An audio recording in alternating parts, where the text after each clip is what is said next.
Bienvenidos de regreso a su podcast Mente en Contexto. Y el día de hoy me encuentro con Diana y con Lili y vamos a hablar de un tema bien importante. Bien importante desde un punto de vista psicoterapéutico y un punto de vista social. ¿Por qué? Vamos a hablar propiamente de conducta suicida. No solamente nos vamos a enfocar en eso, nos vamos a enfocar también en la parte post-crisis. Creo que es una de las cosas más complicadas en el ámbito social y también en el ámbito institucional que no se llevan de manera cuidadosa o específicamente a cabo. ¿Por qué? Entendiendo un poco, la conducta suicida es como un evento o una acción que va dirigida a terminar tu vida. Sin embargo, esta es la consecuencia de una serie de cosas que le pasa al individuo hasta llegar a ese punto donde pareciera que es la única forma de solucionar todo lo que le está pasando. Algo que me gusta como siempre abrir en este tema, en esta situación específica, es que no es una conducta patológica. ¿A qué me refiero que no es una conducta patológica? Que muchas personas puedan decir, ¿cómo puedes decir, Marcos, que alguien que se quiere quitar la vida no está mal o no tiene un problema? Sí, pero en realidad el pensamiento suicida siempre existe en nosotros. Si lo vemos muy rigurosamente, ¿a qué me refiero muy rigurosamente? En cualquier momento podemos presentar ideación de ya no me quiero levantar, ya mejor no quiero despertarme, que me lleve pifas, o sea, no entregas un reporte a tiempo y muchas veces me quiero morir. Ese tipo de pensamiento, y entendiendo también la parte donde el pensamiento es algo verbal. ¿A qué me refiero que es algo verbal?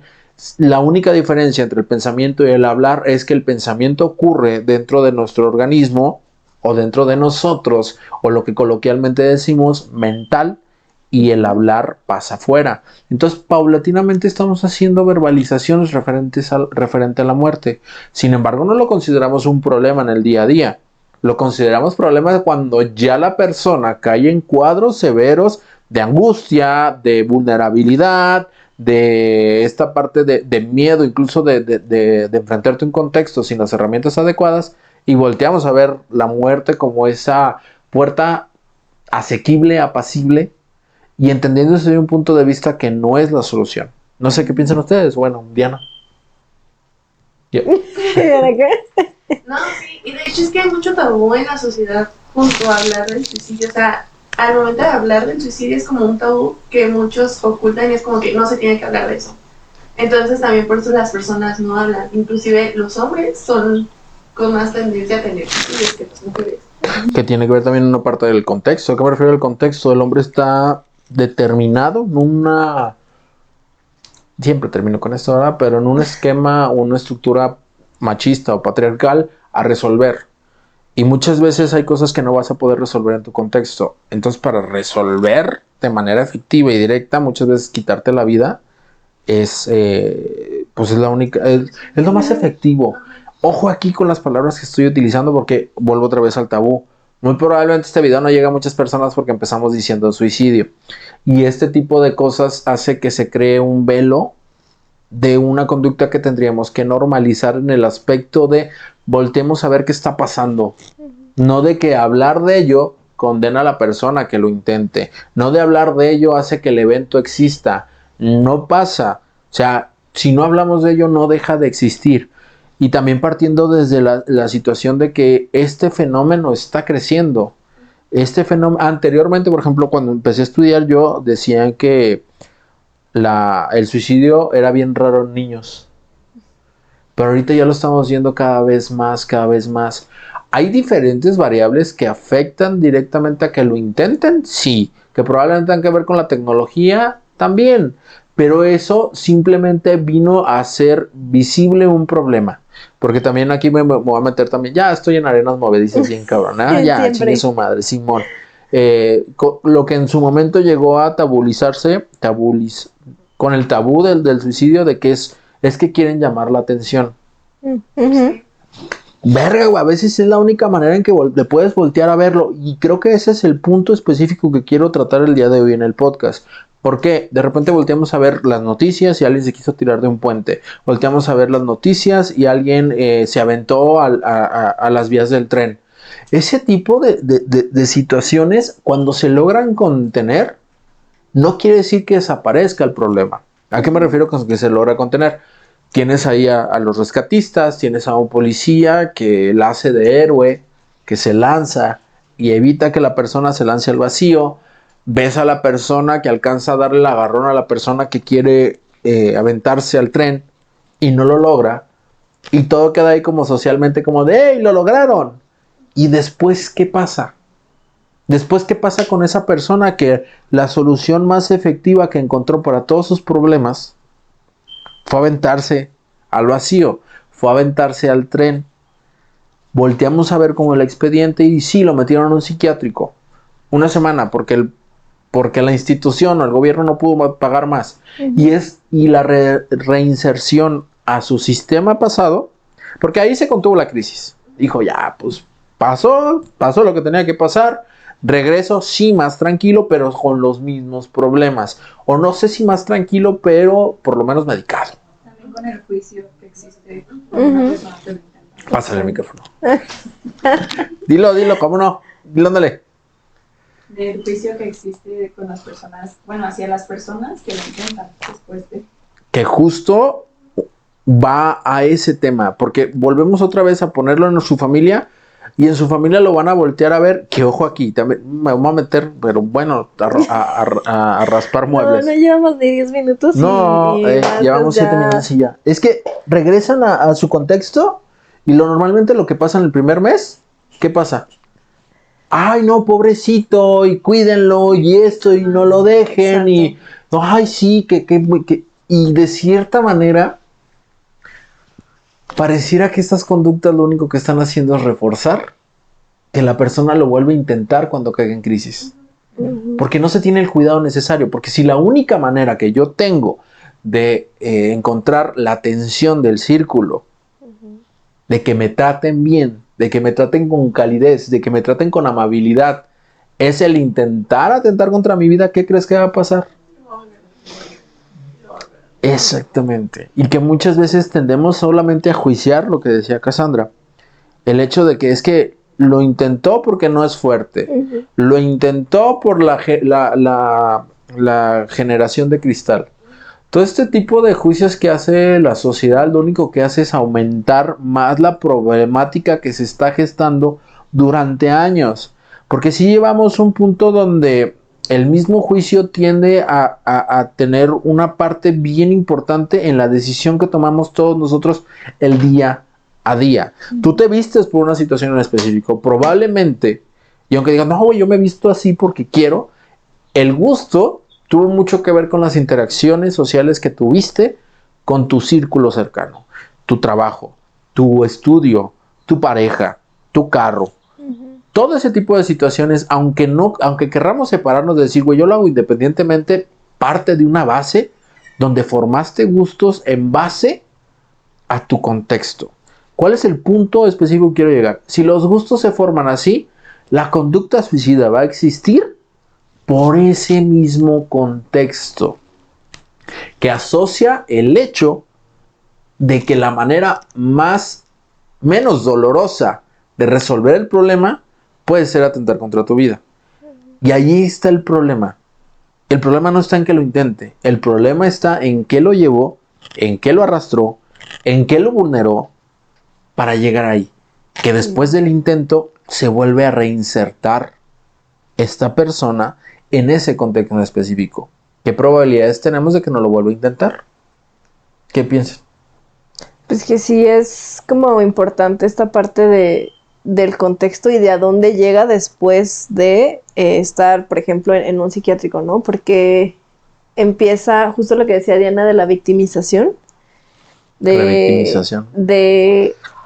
empiezan como a querer proteger, pero realmente en la familia y en el sistema no hay como un cambio más allá de, entonces seguimos como generando estas conductas que están llevando a la persona a ese intento de solución. Y que también me hace como mucho ruido esta parte del quiere llamar la atención. Y pues sí, ¿no? O sea, ¿quién de nosotros no nos gusta la atención? ¿Quién no nos gusta que cuando estamos hablando, cuando estamos diciendo, nos presten atención? Y que muchas veces el hecho de sentirnos como aislados o que no se nos escuche nuestras necesidades, también puede orillar como a esto. Y voy como a esta parte de los hombres, ¿no? De no expresar sus emociones. O sea, por eso la incidencia en los hombres es mayor, ¿no? O sea, en nuestro contexto machista, que bien lo mencionabas, es como solo tenemos permitidos, los hombres solo tienen permitidas ciertas emociones, pero ¿qué pasa cuando se sienten tristes? ¿Qué pasa cuando se sienten vulnerables? O sea, ya no se les permite sentir esas emociones. Y entonces es cuando generan esta frustración y estos Y problemas. también entender porque muchas veces hay un video en TikTok que dice el suicidio no tiene, o la depresión no es tan fácil detectarla. Uh-huh. Son dos personas que van a un estadio de béisbol, creo que es, Uh-huh. donde uno se encuentra muy alegre y el otro se encuentra serio. Uh-huh. Se encuentra serio, cabizbajo. En todo el momento la intención del video es prestar la atención a la persona que aparentemente está viviendo un cuadro de depresión, Uh-huh. que dentro del video pareciera que es la persona que está cabizbaja, Uh-huh. seria. Pero de repente pasa el último cuadro y la persona que no está es la eufórica. ¿A dónde quiero llegar con esto? Se tiene un constructo donde la depresión y el suicidio llevan mensajes claros de que algo va mal. Una persona decaída, una persona muy descuidada en cuestión de su apariencia, una persona que tiende a tener ideación suicida todo el tiempo, que tiende a tener cortes, que tiende a tener conductas de riesgo de manejar, o el típico video chistoso de, güey, ya no vale la pena la vida y empiezan a acelerar el carro, cuando en realidad es que es más invisible, porque puede ser una mala noche lo que te invite a intentarlo y que ese intento sea fructífero. Porque hay personas que lo han intentado y no ha funcionado y nadie se ha dado cuenta. Sí, como esta parte social de lo triste es malo, entonces para aparentar no lo demuestro. O sea, me puedo ver feliz, bailando, gritando, porque ante la sociedad eso es aceptable, pero realmente por dentro pues no me siento como me veo. Y la parte de la despatologización de la conducta suicida viene que no necesariamente tiene que existir una patología en el tiempo para que exista la ideación. ¿A qué quiero llegar con esto? Una persona que todo el tiempo se siente insuficiente, que todo el tiempo está buscando la aprobación de todas las demás personas en el aspecto de que es como se ha criado, cómo su historia de aprendizaje lo moldeó a estar buscando esas consecuencias en cada una de sus interacciones, puede que vaya bien. Puede que encuentre el trabajo idóneo, la pareja idónea, los hijos idóneos, la casa idónea, el carro idóneo, pero que no volteemos a ver los costos de obtener esos recursos que lo hacen ser aceptado en sociedad. Y cuando llegamos a ese punto podemos caer en una crisis donde pueda que esté a nada de reventar, o sea, no haya nada que lo pueda contener porque nadie vio lo que le estaba costando y muchas veces ni siquiera las personas que lleguen a ese punto alcanzan a ver lo que está costando lo que están haciendo. Y muchas veces revienta y toman esa decisión. Y entender que esta decisión, al decir que son débiles o que son cobardes, tomar esa decisión lleva mucha valentía. Muchísima valentía, porque incluso podemos llegar a ver romantización de este tipo de conductas en todas las redes sociales donde dice, ¿quieres ver que no te quieres morir? Aviéntate una alberca y vas a ver cómo tu cuerpo lucha por sobrevivir. Va, es un instinto. Es un instinto el querer salir y respirar. Y muchas veces la impulsibilidad de hacer algo que vaya y que atente contra tu vida tiene que ver con este impulso que sentimos. Este impulso de ya no querer sufrir. Y al no querer sufrir, lo hacemos sin más. Y a veces tiene efecto. Y vuelvo otra vez de donde partimos. El problema es cuando no lo logras, nadie se da cuenta en tu contexto y sigues adelante.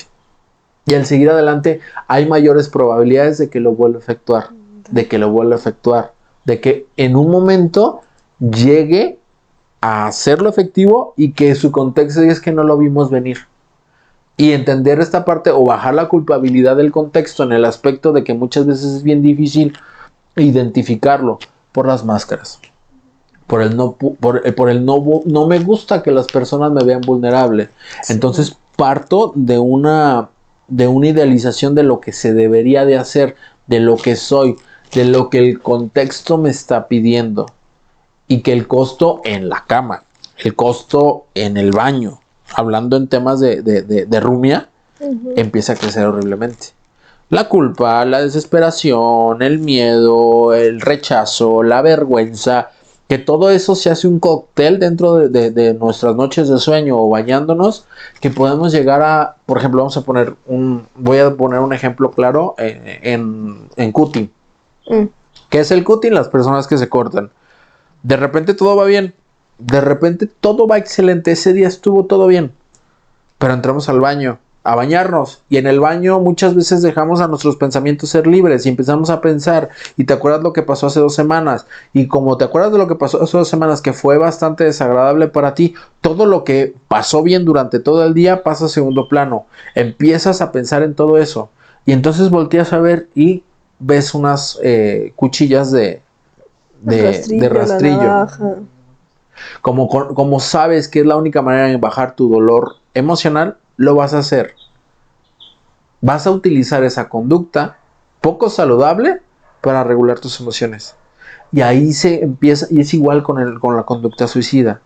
Podemos tener un día perfecto, podemos tener una semana perfecta, pero puede haber algo en el contexto pequeño, que pueda detonar una hiperreflexibilidad, como también se conoce a la rumia o al sobrepensar, donde podemos terminar pensando que la única manera de solucionar el problema es atentando contra tu vida. No sé qué piensan. Ya monopolicé, te dije. Pues creo, bueno, es que también cuando ya la persona pues logra su cometido de suicidarse, también a veces la familia oculta el de que, es que se suicidó, termina diciendo, es que tuvo un accidente, o es que pasó tal cosa. Como que también la familia lo oculta por el miedo al que dirán, por lo mismo, por el tabú que se da pues a esta situación. Y también siento que debería haber más capacitación a las personas, tanto bomberos, policías, que son los que primero llegan a las instancias cuando alguien se avienta, de una capacitación al menos de primeros auxilios psicológicos en ese aspecto, porque creo que no hay como una visibilidad de darles una enseñanza realmente como debe ser. Y a la familia darle también el seguimiento que necesita cuando la persona, pues ok, se obtuvo de rescatarlo, la familia tampoco tiene un seguimiento de cómo realmente tratar a la persona. Sí, porque muchas veces yo creo que llega esta emoción de la culpa, ¿no? Del por qué no lo vi, o yo pude haber hecho algo, o sea, como todos estos pensamientos, y que a lo mejor también por eso está esta parte de ocultar el por qué sucedieron las cosas, ¿no? El miedo a sentirnos juzgados, porque como sociedad tenemos mucho esta crítica de, ay, es que ¿por qué no lo viste? Es que pudiste haber hecho algo. Digo, aquí ya me voy a meter con una experiencia Dale. un tanto personal. En mi primer semestre de psicología tuvimos un compañero que era de otra carrera, era de medicina. Y solo lo veíamos una clase, ¿no? Entonces, todo bien, o sea, interactuaba con nosotros, pero era como solo en la clase, ahí está. De repente, este chico desaparece unos días y después lo encuentran, pues, en la barranca, no sé, muchas como especulaciones de qué pudo haber pasado, ¿no? Al final de cuentas, pues fue un suicidio, ¿no? Y teníamos un profesor que ahorita todos pensamos en él y es como, qué poca madre, ¿no? O sea, porque nos dice, llegamos al salón y todos primer semestre, así como una situación como muy impactante, y lo primero que nos dice es, ¿se dan cuenta que él estaba en un salón lleno de psicólogos y nadie lo vio? Y entonces, pues todos nosotros, primer semestre, claro que fue como, no, sí, o sea, como que empezamos a sentir esta culpa. Y después ya como al seguirlo platicando con otros profesores fue como, es que no es su culpa, o sea, no sientan esta responsabilidad, ¿no? Y es a lo que voy, como esta sociedad que empieza a culpar a los demás por la decisión de la persona en un momento que a lo mejor fue de crisis, y por eso empezamos como a ocultar el hecho de, no, el suicidio... Y hay que No entender nos lleva. algo. Hay ciertas personas que controlan muy bien sus emociones. Controlan, no regulan. Hay personas que se Ujú. encuentran bajo un ataque de ansiedad, bajo un ataque de pánico. Los está consumiendo la culpa, los está consumiendo la vergüenza, y lo único que podemos observar muchas veces es esto. O los tic, a veces Los pasa ojos. traigo un tic nervioso, traigo un tic de ansiedad, traigo un tic de estrés, porque hemos aprendido a ocultar estas emociones de tal manera que la comunidad verbal, o sea, nosotros, no es detectable, pero por dentro existen estudios que demuestran que existe una reactividad física horrible. En este punto de sentir el vacío en el estómago, la presión en el pecho, la garganta apretada, la cabeza a punto de estallar, pero que no es visible para las demás personas, porque esta persona, en una situación muy particular de control excesivo de las emociones o de la expresión de ellas, ha llegado a ser tan hábil que incluso caemos en otro término que se le quiso dar, que fue la lexitimia, que es ignorar las sensaciones corporales. No quiere decir que no existan. Les voy a poner un ejemplo bien sencillo. Yo en la universidad fui experto en ignorar la sensación de hambre. ¿Con qué? Café y cigarros. Punto. Fui experto. ¿Por qué? Porque mi contexto me lo exigía en el aspecto de tienes que rendir no solamente con la carrera, tienes que rendir con tu trabajo, tienes que rendir con tu pareja, y aparte la parte económica no estaba bien cubierta. Entonces yo voltear, levantarme al día siguiente con 10 varos en la bolsa para llegar a mi universidad, pues tenía que ignorar el hambre para poder funcionar allá. Y muchas veces llegamos a ese punto de incluso ya ni siquiera notarlo, se nos hace costumbre, nos habituamos a levantarnos sin desayunar. Hay personas que logran habituarse a sus emociones desagradables, a la emoción del miedo, a la emoción de la tristeza, a la emoción de la vergüenza, y que no son visibles para la comunidad. Yo en lo personal me he topado con mucho consultante que de repente solo accedo a ese sufrimiento preguntando. Por eso se hace un cliché en los psicólogos de cómo te sientes con esto. ¿Esto cómo te hizo sentir? Esto cómo te hizo sentir, porque para nosotros puede ser no visible lo que está pasando de manera, vamos a ponerlo metafóricamente, interna, donde probablemente traigamos un desmadre y donde me he encontrado con respuestas que me resultan curiosas, donde yo probablemente tengo una hipótesis, donde hay un evento que le está detonando miedo, pero resulta que le está detonando vergüenza. Y esa vergüenza se la está aguantando, no está siendo visible para las demás personas. ¿A dónde quiero llegar? Todo este tipo de situaciones puede conllevar a que la persona tome la decisión de quitarse la vida. Sí. ¿Por qué? Porque lleva mucho tiempo tratando de controlar fuerzas naturales que requieren demasiados recursos. Entonces está muy cansado. Y podemos caer en este tipo, por ejemplo, tomando la experiencia que nos acabas de compartir. Hay cosas que para nosotros como comunidad verbal se nos hacen absurdas, pero para el individuo o el organismo en específico lo es todo. Por ejemplo, estudiantes de medicina, siempre se les exige la excelencia. Si no estás dentro de la excelencia, no eres nadie. Y que incluso podemos voltear a ver una boleta de calificaciones de toda su carrera educativa y ver un mínimo de 9.6. Pero puede que un 8 en una materia detone lo necesario para que tome la decisión de atentar contra su vida. Sí. ¿Cuál es el punto de despatologizar esto? Que puedan conversarlo. Que puedan decir, güey, me quiero quitar la vida. ¿Por qué? Porque voy a retomar lo que decía Diana. No nos vayamos tan lejos, no nos vayamos a los enfermeros, no nos vayamos a los policías, a los paramédicos. Nosotros, los psicólogos, una parte de intervención en crisis, porque siempre cuando volteamos a ver la currícula de los egresados o de los que están cursando las carreras de psicología, volteamos a ver que les están enseñando pruebas proyectivas, psicometrías, psicología normal, manéjate el DSM.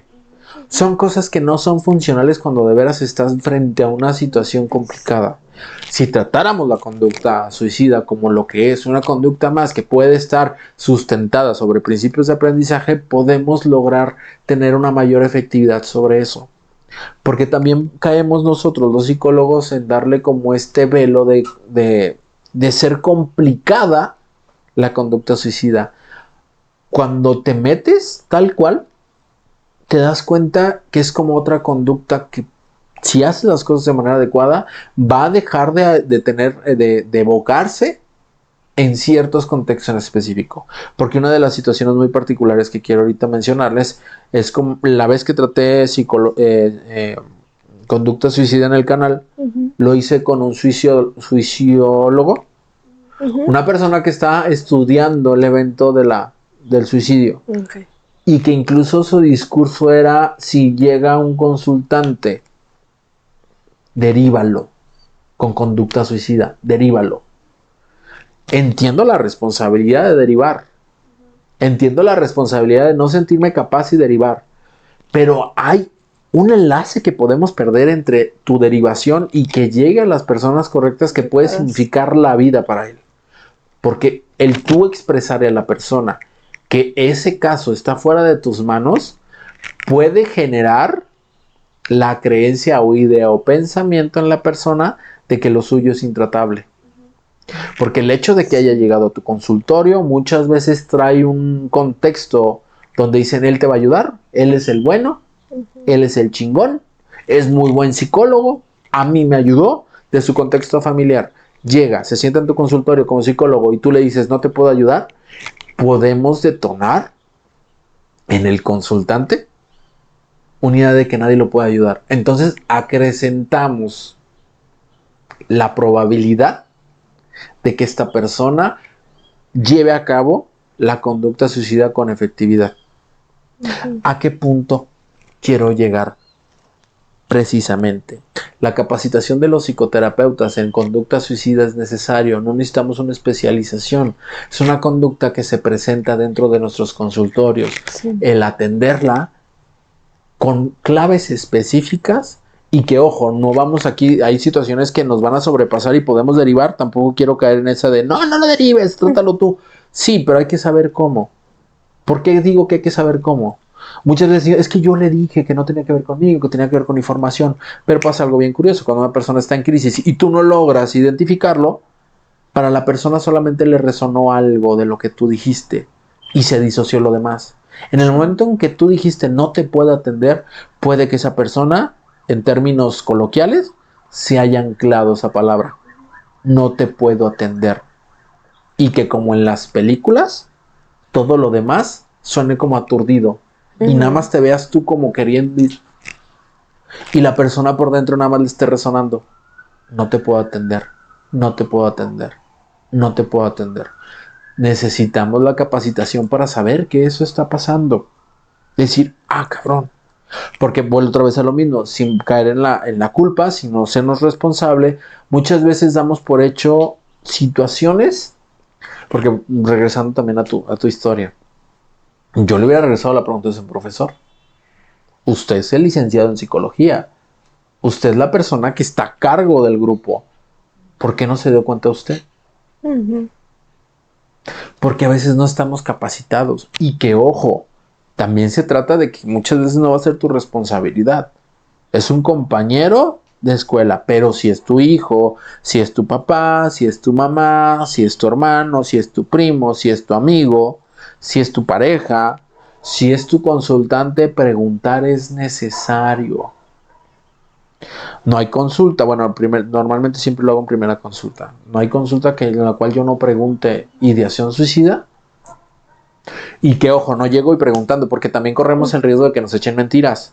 Entendiendo la parte de que no es que nos echen mentira porque son malas personas, nos echen mentiras por el temor al juicio que puedan generar. O que incluso arras por muebles otra vez. ¿Cómo no? Si yo digo que me quiero suicidar, me van a internar. Y yo no quiero eso. Entonces vivo mi sufrimiento aparte. Porque internar a una persona en los medicamentos no son la solución para este problema.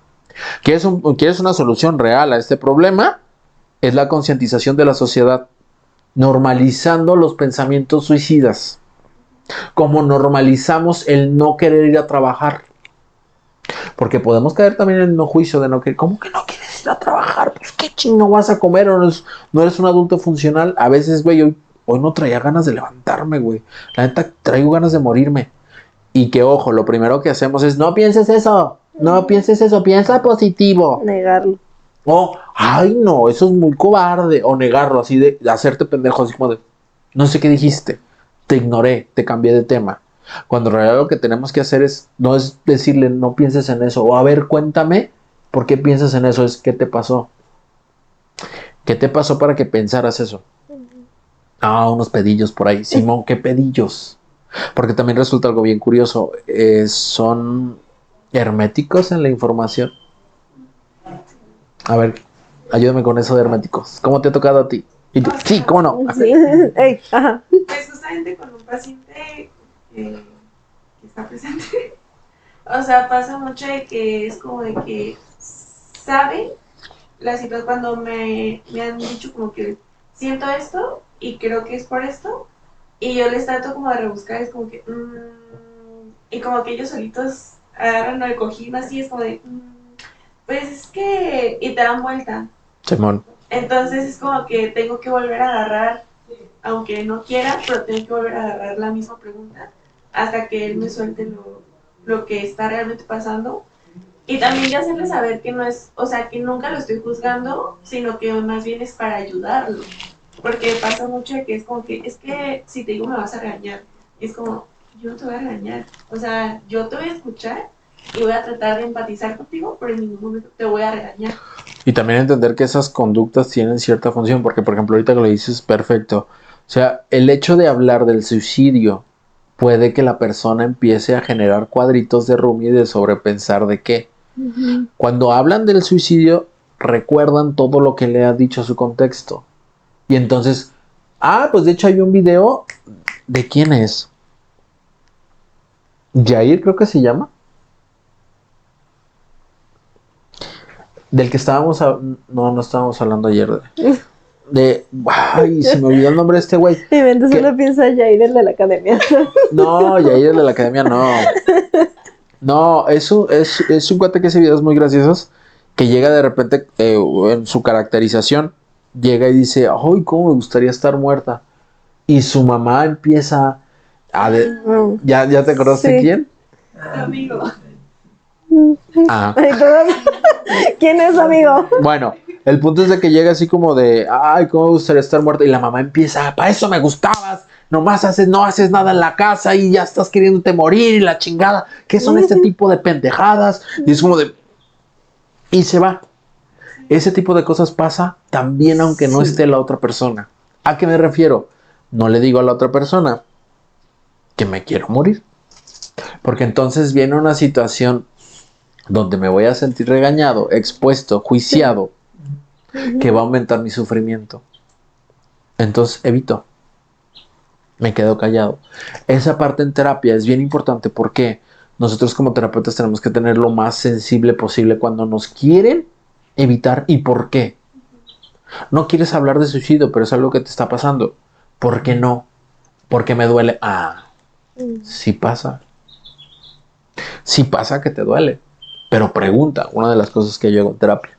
Pregunta, ¿dónde duele más? ¿Allá afuera cuando estás tú solo y la rumia no la puedes parar? ¿O aquí adentro? Y se quedan callados. ¿Cuál es el miedo que tienes? A perder el control. Ok, ¿qué pasa si pierdes el control? Voy a colapsar. ¿Qué pasa si colapsas? No me voy a poder levantar. ¿Qué te parece si lo intentamos aquí? Aprovecha un profesional capacitado que te pueda ayudar a volver de ese colapso. Y cuando se dan cuenta que pierden el control, dicen, sí, me quiero hacer daño por X, Y razón, tan. Logran verbalizarlo, porque aquí es importante también que diferenciemos entre verbalizar y expresar, porque está muy popularizado el tema de que, es que vas al psicólogo a sacar todo lo que traes. Y como lo sacas te sientes mejor. No, no es eso. La realidad es que la verbalización anuncia al organismo que las alarmas emitidas por el mismo de que hay algo que tenemos que solucionar, se le está prestando atención. Si queremos, más bien, si la persona está pensando en la conducta suicida, al verbalizarlo, nos podemos dar cuenta que lo que busca es la solución del problema. Sí. La función de la conducta suicida en esa hipótesis en específico es la solución del problema. Como ya lo verbalizamos en terapia, ya podemos caer en la solución del problema. Podemos buscar alternativas donde ya la única conducta disponible no va a ser atentar contra tu vida, sino que va a haber una serie de conductas a la cual podemos acceder que va a ser solucionar el problema.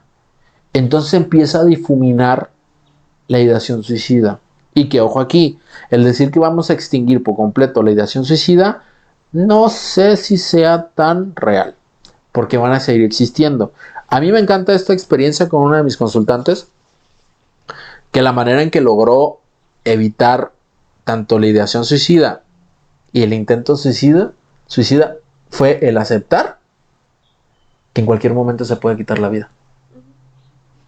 Me dijo, a partir de que, Marco me dijo, a partir de que yo acepté que en cualquier momento yo me puedo quitar la vida, ya no pienso en eso.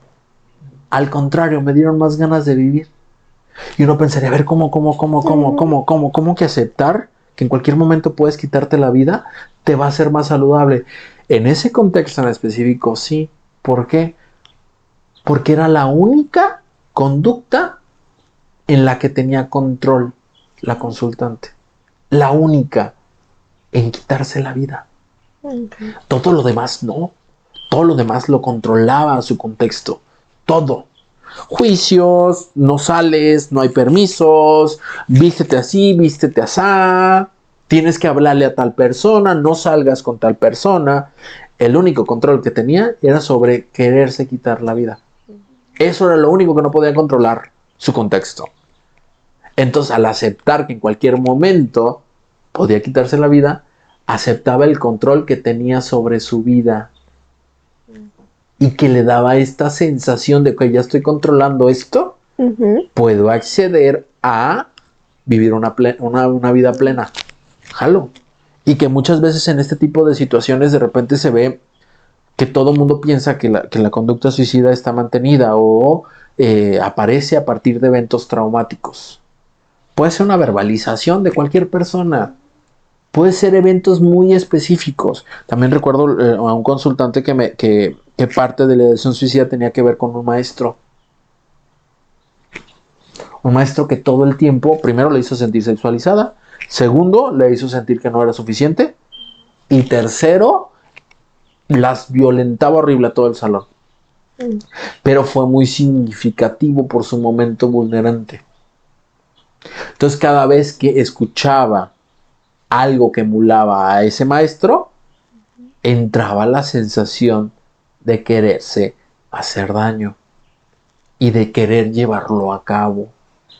Muchas veces no sabemos el impacto que tenemos nosotros en la vida de cada uno. No lo sabemos. Sí. A veces puede ser una frase, a veces puede ser una situación bien particular, o a veces puede ser un contexto mantenido en el tiempo, donde siempre estuviste presente con ciertas palabras. No lo sabemos. La única persona que lo sabe es quien lo vive. Aquí la recomendación, porque sí estamos hablando mucho del problema, pero hablemos de la solución. ¿Cuál es la solución en este aspecto en específico? Hablemos del suicidio como lo que en realidad es. Es un evento natural. Es un evento que puede pasar. Es un evento que inherentemente podemos llegar a pensar. Esto no quiere decir que lo vamos a hacer. Porque también una de las cosas que hago en terapia es que ya no quiero pensar que quiero quitar la vida. ¿Ok? Y ya lo que empiezo a pensar, no pienses en quitarte la vida. ¿Qué pasa? ¿Has hecho el ejercicio del elefante rosa? Ay, me suena que sí. ¿No? ¿Del elefante rosa? Ok.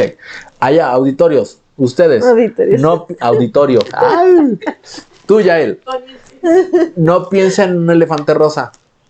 No piensen en un elefante rosa. ¿Qué pasó? Lo primero que se te viene a la mente es pensar en el elefante rosa. Y probablemente allá del otro lado, o ustedes qué pensaban antes de decirles. Yo creo que inventé otra cosa. Pero tenías, y que justo era lo donde quería ir, a pesar de pensar, que pensaste en otra cosa, tuviste que tener como referencia el elefante rosa para saber que no estabas Sí. pensando en el elefante rosa. Inherentemente, por microsegundos, trajiste el elefante rosa a tu mente. El decir, no quiero pensar en esto, reestimula la aparición de la del pensamiento propiamente. Entonces, no quiero pensar y lo estás pensando y lo estás pensando. Al rato que cómo voy a pensar. En el elefante rosa, ¿qué es lo que tenemos que hacer? En ese caso en particular, quiero quitarme la vida. Sí, cierto, eso estás pensando. ¿Por qué? Oye, pero ¿qué no supone que vas a decir lo que dice todo el mundo, que no piensen eso? No, quiero saber por qué estás queriendo quitarte la vida. Y así, con toda la calma del mundo. ¿Por qué? Porque también tendemos a hacer mucho de... ¿Cómo? Oye, pero si tú tienes una esposa que te quiere, No, unos hijos. Y luego se me viene mucho Ajá. a la mente esta parte de, pero ¿por qué si eres tan buena persona? ¿O por qué si eres tan bonita? Si eres tan trabajador, si eres tan valiente. Y entonces la persona, Le creas una responsabilidad extra, güey. sí, Donde entonces, si yo me estoy pasando de la verga, pero la gente está pensando que que soy así, ¿por qué tendría que estar pensando? Entonces entramos en otro debate que genera otra carga extra. ¿Y qué crees que va a ser más fácil? Y lo hablábamos en el webinar. El dormir está muy asociado con el morir.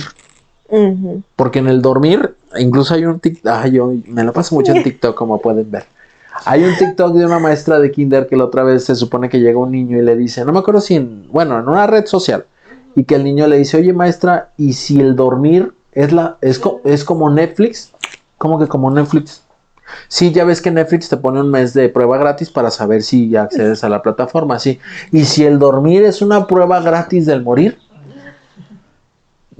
Que la maestra se quedó así como de cómo y porque es una maestra de preescolar, sí, pero que en realidad sí existe una asociación. Si el dormir es no pensar, no sentir, y el morir se parece al dormir, podemos tener esta asociación de que si no quiero pensar y no quiero sentir, me tengo que morir.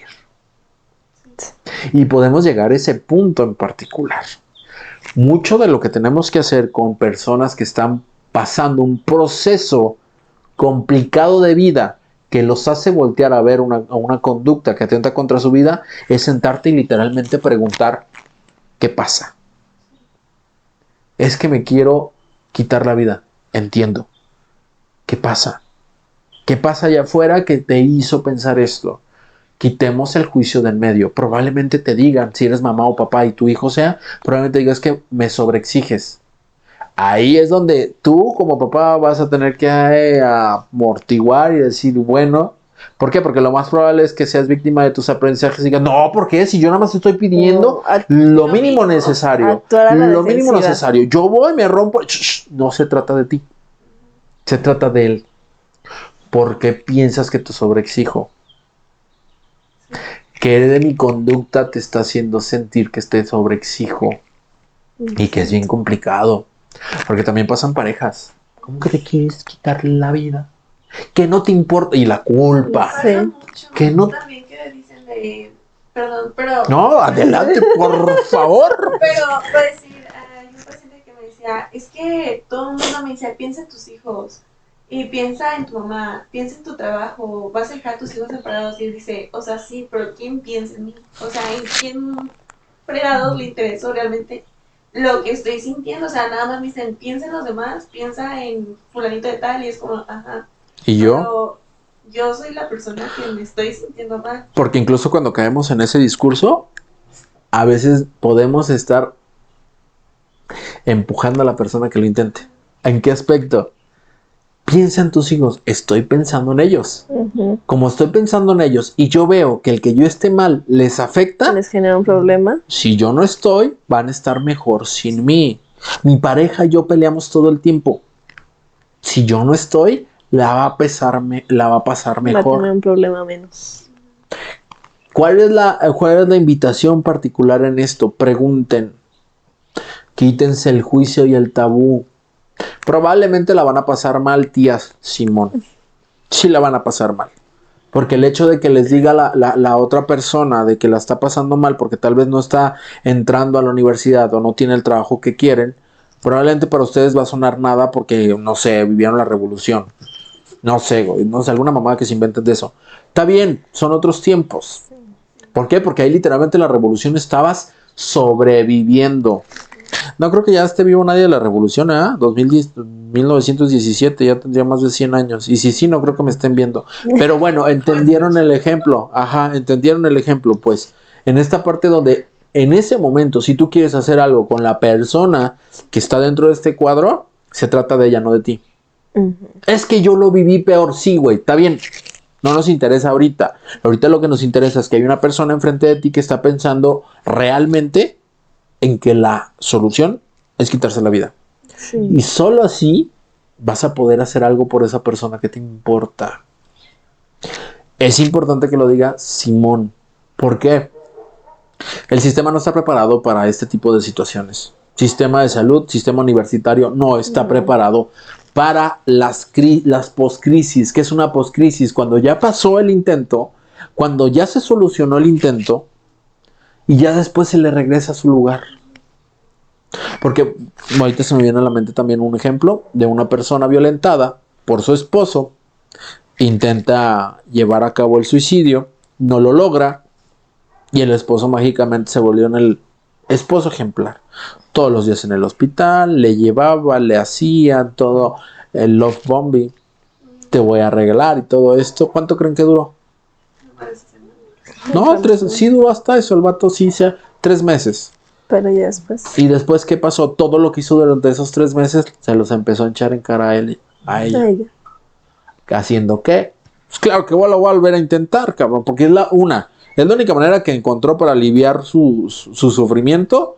2, y creó un cambio directo directo en el contexto que la obliga a hacer cambios, más bien que la hicieron sentir ese cambio de velocidad con su relación. Entonces pareciera que es la única manera en que lo puede lograr. Entonces no tenemos garantía de que no lo va a volver a intentar. Gracias a Dios esta persona se atendió con psicoterapia y logró detectar que en realidad el problema era el esposo, no ella.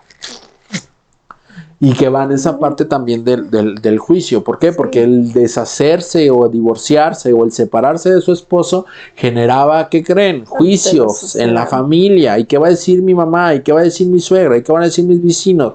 No tengo mi familia completa. La reestructuración de esa creencia le permitió a ella buscar conductas saludables. Sí. ¿Para qué? No para evitar el suicidio, para tener una vida que valga la pena ser vivida. Y con eso me gustaría cerrar. No sé ustedes con qué se quedan. Yo con esta parte de aprender a no minimizar los sentimientos de los demás, ¿no? O sea, con esto que decías de las tías, porque siempre sacas a las tías, pero el hecho de que alguien más haya vivido una experiencia similar o que haya pasado por algo trágico y que tú lo sientas y te compares como, es que él lo pasó peor, entonces si él pudo, yo pudo, o sea, como estas comparaciones son las que a veces ocasionan que sigamos alimentando eso, ¿no? Porque la situación no es la misma, no tenemos los mismos recursos que los demás, no es lo mismo, o sea, simplemente no es lo mismo. Entonces, creo que esta parte de aprender a diferenciar y que si queremos ayudar a la persona es justo evitar minimizar lo que está sintiendo y no hacer de que su problema sea como nuestro centro de atención, ¿no? Como es que yo viví, es que si yo pude, tú también puedes, y es que mira, yo viví tal, y aquí estoy, ¿no? A ver, si yo pude construirme, ¿por qué usted no, tía? Ay. Pues es lo mismo. Sí, entonces, pues nada, invitarles a como a esta parte de reflexionar sobre cuando queremos apoyar a alguien, cómo lo estamos haciendo y si realmente queremos apoyarles, pues investigar un poquito acerca de cómo puedo realmente Consumir el podcast de Mente Contexto. ser funcional para esto. ¿Usted, señorita Diana? Pues creo que, igual como dice Lili, Por 2. Por 2. Pero sí como entender que cada experiencia es diferente y cada persona la va a vivir de manera diferente y la va a afrontar de manera diferente porque somos personas diferentes. Entonces, no todos vamos a reaccionar de la misma manera o confrontar los problemas de la misma manera porque muchos dicen, yo lo hubiera hecho mejor.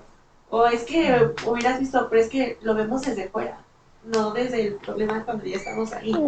Entonces, no podemos llegar a juzgar o señalar a las personas y ser conscientes de eso, o sea, que, pues sí, o sea, tal vez tu papá en ese tiempo lo hizo así, pero porque pues, eran sus recursos, y ahorita tú tienes otros recursos diferentes, ¿no? Entonces sí, tener como eso, y pues nada, o sea, si queremos ayudar a alguien, acercarnos con las personas adecuadas, y también no juzgar a la persona. Yo voy a cerrar con algo bien disonante. ¿Me dejan? ¿Más A todavía? ver, échale. Ya iniciaste potente. La psicoterapia no ayuda para la conducta suicida. La psicoterapia ayuda para construir una vida que valga la pena ser vivida y eso ayuda para evitar la conducta suicida. Nos estamos viendo. Espero que hayan entendido el mensaje.